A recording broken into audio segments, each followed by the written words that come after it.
ಎಲ್ರಿಗೂ ಹೇಗಿದ್ದೀರಾ ಎಲ್ಲರೂ? ನಾನು ಕೂಡ ತುಂಬಾ ಚೆನ್ನಾಗಿದ್ದೀನಿ. ಇವತ್ತಿನ ಸ್ಪೆಷಲ್ ಏನಪ್ಪಾ ಅಂತಂತಂದ್ರೆ ಮಕ್ಕಳಿಗೆ ಜಲ್ಲಿ ಅಂದ್ರೆ ತುಂಬಾ ಇಷ್ಟ. ಬಟ್ ಹೊರಗಡೆ ಕೊಡ್ಸೋದ್ಕಿಂತ ಮನೇಲೆ ಟೇಸ್ಟಿಯಾಗಿ ಮತ್ತೆ ಈಸಿಯಾಗಿ ಜಲ್ಲಿ ಹೇಗೆ ಮಾಡೋದು ಅಂತ ನೋಡೋಣ. ಇವತ್ತು ನಾನು ಜಲ್ಲಿ ಮಾಡೋಕ್ಕೆ ಇವತ್ತು ಪೈನಾಪಲ್ನ ಬಳಸ್ತಾ ಇದ್ದೀನಿ. ಪೈನಾಪಲ್ ಜಲ್ಲಿ ತುಂಬಾ ಟೇಸ್ಟಿಯಾಗಿರುತ್ತೆ. ಕೆಲವೊಂದು ಬಾಯಲ್ಲಿ ನೀರು ಬರೆಸುವಂತ ಫ್ರೂಟ್ಸ್ ಗಳಲ್ಲಿ ಪೈನಾಪಲ್ ಒಂದು. ಇದರಲ್ಲಿ ಜಲ್ಲಿ ಮಾಡ್ಕೊಟ್ರೆ ಮಕ್ಕಳಿಗಂತೂ ತುಂಬಾ ಅಂದ್ರೆ ತುಂಬಾ ಇಷ್ಟ ಆಗುತ್ತೆ. ಬನ್ನಿ ಹಾಗಾದ್ರೆ ಮಾಡೋದು ಹೇಗೆ ಅಂತ ನೋಡೋಣ. ವಿಡಿಯೋನ ಎಲ್ಲೂ ಮಿಸ್ ಮಾಡದೆ ಕೊನೆವರೆಗೂ ನೋಡಿ. ಪೈನಾಪಲ್ನ ಮೇಲಿನ ಲೇಯರ್ನೆಲ್ಲ ತೆಗೆದ್ಬಿಟ್ಟು ಕ್ಲೀನ್ ಮಾಡ್ಕೊಂಡಿದ್ದೀನಿ. ಈಗ ಇದನ್ನ ಚಿಕ್ಕ ಚಿಕ್ಕ ಹೋಳಾಗಿ ಕಟ್ ಮಾಡ್ಕೊಳ್ಳೋಣ. ಆ ಕಟ್ ಮಾಡ್ಕೊಳಕ್ಕಿಂತ ಮುಂಚೆ ನಾನು ಸ್ವಲ್ಪ ಟೇಸ್ಟ್ ನೋಡ್ತಾ ಇದ್ದೀನಿ.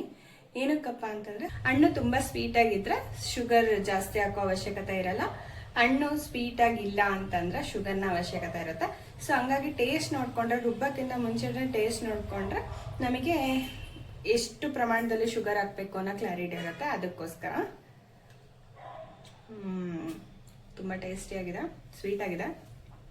ನಾನು ಹಣ್ಣಾಗಿರೋ ಪೈನಾಪಲ್ ತಗೊಂಡಿದ್ದೀನಿ. ನೀವು ಅಷ್ಟೇ, ಎಸ್ಪೆಷಲಿ ಜಲ್ಲಿ ಮಾಡೋಕ್ಕೆ ಅಂತ ತಗೊಳುವಾಗ ಸ್ವಲ್ಪ ಹಣ್ಣಾಗಿರೋ ಅಂತ ಪೈನಾಪಲ್ನ ತಗೊಳ್ಳಿ. ಈಗ ನಾನು ಸ್ಮಾಲ್ ಪೀಸಸ್ ಆಗಿ ಕಟ್ ಮಾಡ್ಕೊಂಡಿದ್ದೀನಿ. ಇದನ್ನ ಮಿಕ್ಸಿ ಮಾಡ್ಕೊಳ್ಳೋಣ. ಓಕೆ, ಈಗ ಇದನ್ನ ರುಬ್ಕೊಂಡಿದ್ದೀನಿ. ಹಾಗೆ ರುಬ್ಕೋಬೇಕು ಅಂತ ಏನಿಲ್ಲ, ಸ್ವಲ್ಪ ಬೇಕಾದ್ರೆ ವಾಟರ್ ಹಾಕ್ಬಿಟ್ಟು ಮಿಕ್ಸಿ ಮಾಡ್ಕೋಬಹುದು. ಇದನ್ನ ನಾವು ಸೋಸ್ಕೊಳ್ಳೋಣ ಬೇರೆದಕ್ಕೆ.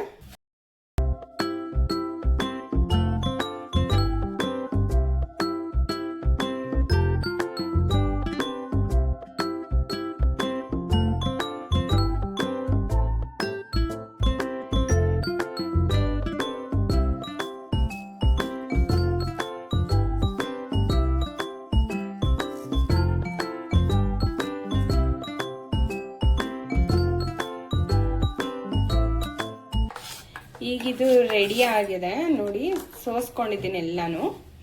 ಈಗ ಇದಕ್ಕೆ ನಾನು ಕಾರ್ನ್ಫ್ಲೋರ್ನ ಹಾಕ್ತಾ ಇದ್ದೀನಿ. ಕಾರ್ನ್ಫ್ಲೋರ್ ಒಂದು 2 ಟೇಬಲ್ ಸ್ಪೂನ್ ಅಷ್ಟು ಕಾರ್ನ್ಫ್ಲೋರ್ ಹಾಕೊಳ್ಳೋಣ.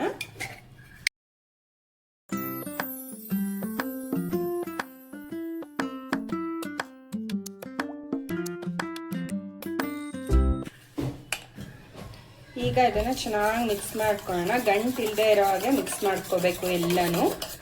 ಈಗ ಒಂದು ಬಾಣಲಿ ತಗೊಂಡಿದ್ದೀನಿ. ನಾನು ತಗೊಂಡಿದ್ದಂಥ ಪೈನಾಪಲ್ ಆಲ್ರೆಡಿ ಸ್ವೀಟ್ ಇರೋದ್ರಿಂದ ನಾನು 2 ಕಪ್ಪಷ್ಟು ಶುಗರ್ನ ಹಾಕ್ಕೊಳ್ತಾ ಇದ್ದೀನಿ. ಸ್ವೀಟ್ ಕಡಿಮೆ ಇತ್ತು ಅಂತಂದ್ರೆ ಜಾಸ್ತಿ ಬೇಕಾಗತ್ತೆ.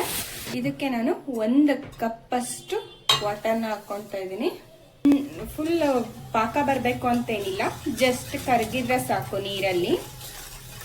ಶುಗರ್ ಕರಗಿದೆ. ಮಾಡಿ ಇಟ್ಕೊಂಡಿರೋಂಥ ಮಿಕ್ಸ್ ಏನಿದೆ ಅಲ್ವಾ, ಅದನ್ನ ಇನ್ನೊಂದ್ಸರಿ ಕೈ ಆಡ್ಸೋಣ. ಗಂಟಾಗಿರ್ಬಾರ್ದು, ಅಥವಾ ತಳದಲ್ಲಿ ಹೋಗಿ ಇಟ್ಟು ಕೂತಿರುತ್ತೆ. ಹಾಗಾಗಿ ಇನ್ನೊಂದ್ಸರಿ ಮಿಕ್ಸ್ ಮಾಡ್ಕೊಳ್ಳೋಣ. ಇದನ್ನ ಮಿಕ್ಸ್ ಮಾಡ್ಕೊಂಡಿರೋ ಜ್ಯೂಸಿನ ಮಿಶ್ರಣನ ಇದ್ರೊಳಗೆ ಹಾಕೋಣ.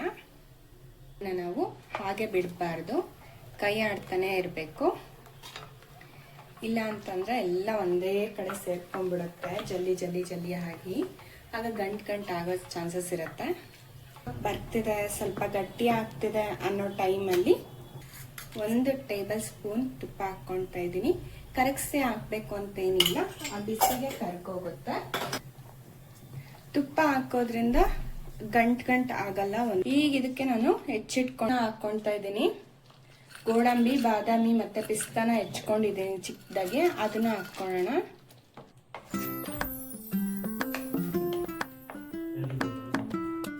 ತಳ ಬಿಟ್ಕೊಳ್ತಾ ಇದೆ ನೀಟಾಗಿ, ಹಾಗೆ ಕನ್ಸಿಸ್ಟೆನ್ಸಿಗೂ ಬಂದಿದೆ ಇದು ಇವಾಗ.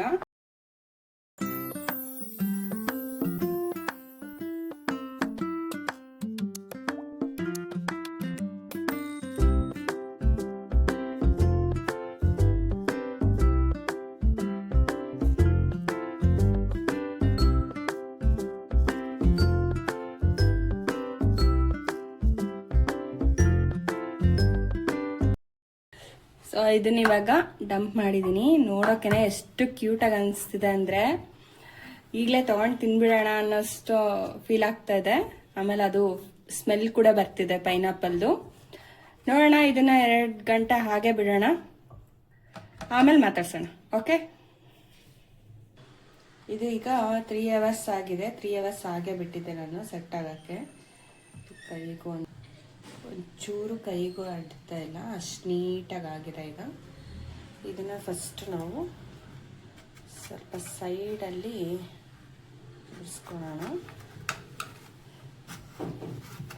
ನಾನೇನು ಇದನ್ನು ಫ್ರೀಝರಲ್ಲಿ ಇಟ್ಟಿರಲಿಲ್ಲ, ಹಾಗೆ ಹೊರಗೆ ಇಟ್ಟಿದ್ದೆ.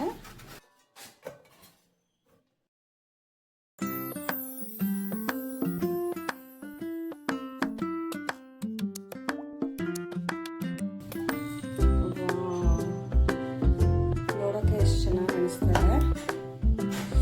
ಕಟ್ ಮಾಡೋಣ. ಈಗ ನಮಗೆ ಯಾವ ಸೈಜಿಗೆ ಬೇಕೋ ಆ ಸೈಜಿಗೆ ಕಟ್ ಮಾಡ್ಕೋಬೋದು. ಯಾವ ಶೇಪಲ್ಲಿ ಬೇಕೋ ಆ ಶೇಪಲ್ಲೂ ಕಟ್ ಮಾಡ್ಕೋಬೋದು.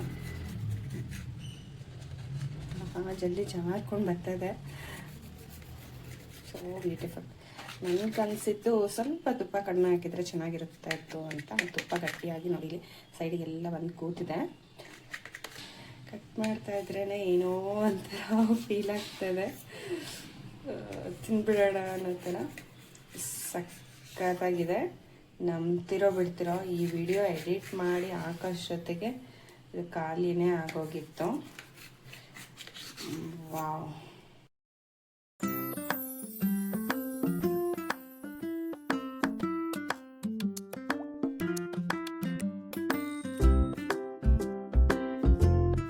ಗೋಡಂಬಿ ದ್ರಾಕ್ಷಿ ಹಾಕಿದತ್ರ ನೀಟಾಗೆ ಆಗಿಲ್ಲ, ಅದು ಕಟ್ ಮಾಡ್ಲಿಕ್ಕೆ ಬಂದಿಲ್ಲ ನೀಟಾಗೆ.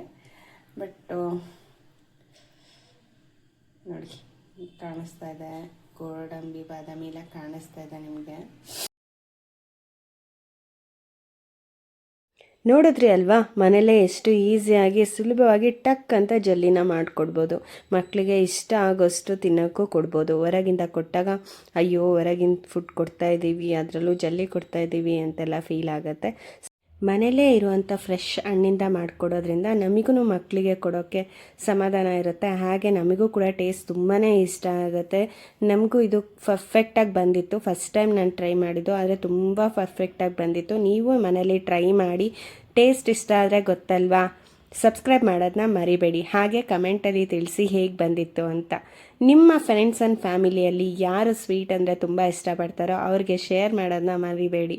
ಹಾಗೆ ಮತ್ತೆ ಸಿಗೋಣ ನೆಕ್ಸ್ಟ್ ಬ್ಲಾಗಲ್ಲಿ. ಅಲ್ಲಿವರೆಗೂ ಟೇಕ್ ಕೇರ್, ಸ್ಟೇ ಸೇಫ್ ಅಂತ ಹೇಳ್ತಾ ಬಾಯ್ ಬಾಯ್.